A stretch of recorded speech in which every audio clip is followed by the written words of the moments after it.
तुमचं बाळ काही खात नाही का? तर ही खिचडी नक्की ट्राय करा. 100% सांगते की बाळ तुमचं ही खिचडी नक्की खाईल. चला, ही आहे बीटरूट खिचडी. रक्त वाढवण्यासाठी मदत करते, मेंदूच्या विकासासाठी चांगली आहे आणि पचायला हलकी आहे. ही खिचडी तुमचं बाळ कमजोर असेल तर नक्की ट्राय करा. बाळ अगदी ॲक्टिव्ह राहील दिवसभर आणि आवडीने खाईल. फूड रेसिपीज चालू आहे. बेबीच्या रोज रेसिपी मी अपलोड करत असते. त्यासाठी आपल्या चॅनलला सबस्क्राईब करा आणि लाईक करा, कमेंट देखील करा. चला, आता आपण बघूयात. अगोदर 1 चमचा आपल्याला घी टाकून घ्यायचं आहे. छोटा चमचा एक घी टाकून घेतला आहे मी. आणि आता आपण त्यामध्ये जिरे मोहरी टाकून घेऊयात. जर बाळ अगदी 7 महिन्याचं वगैरे असेल तर फक्त जिरे टाका, मोहरी वगैरे टाकू नका. आणि त्यानंतर कांदा टाका. कांदा आपण बाळ तुमचं अगदी छोटंसं असेल ना, 6-7 महिन्याचं वगैरे, कांदा तुम्ही स्किप करू शकता. कांदा पण आपल्याला इथे छान फ्राय करून घ्यायचा आहे. त्यानंतर टोमॅटो टाकायचा आहे. टोमॅटो आपल्याला थोडंच टाकायचं आहे. अगदी अर्धा किंवा नाही, अर्ध्यातलं पण अर्धं, अगदी थोडं टाकायचं आहे. आणि ते पण छान आपल्याला फ्राय करून घ्यायचं आहे. टोमॅटोच्या बिया नाही टाकायच्या, कारण त्याने ॲसिडिटी होते बाळाला. आणि ते पण छान फ्राय झाले तर मी एक बीट किसून घेतलं होतं.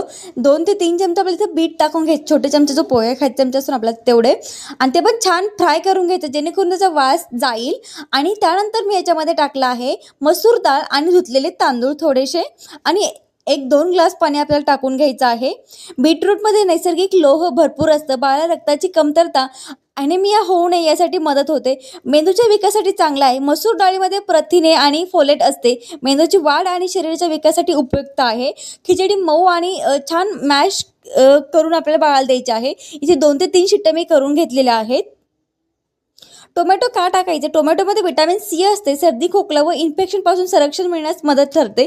तर पहा, इथे खिचडी आपली तयार झालेली आहे. आणि पाहत असाल अशा पद्धतीने ती झालेली आहे. आपली बीटरूट खिचडी तयार आहे. आणि आपण आता मॅश करूयात. बघा, तुमचं बाळ एक 8-8.5 महिन्याचं झालं ना, 8 महिन्याचं वगैरे झालं, त्याला टेक्स्चरवालं फूड द्यायला सुरुवात करा. जेणेकरून बाळ पुढे फ्युचरमध्ये अगदी लवकर तो आपल्यासारखं अन्न खायला लागेल. जर आपण नेहमीच त्याला ग्रेव्ही देत राहिलो तर बाळ लवकर टेक्स्चरवालं फूड खाणार नाही. आणि ते मॅश करून मी घेतलेलं आहे. आणि आता एका वाटीमध्ये काढून घेऊयात आपण.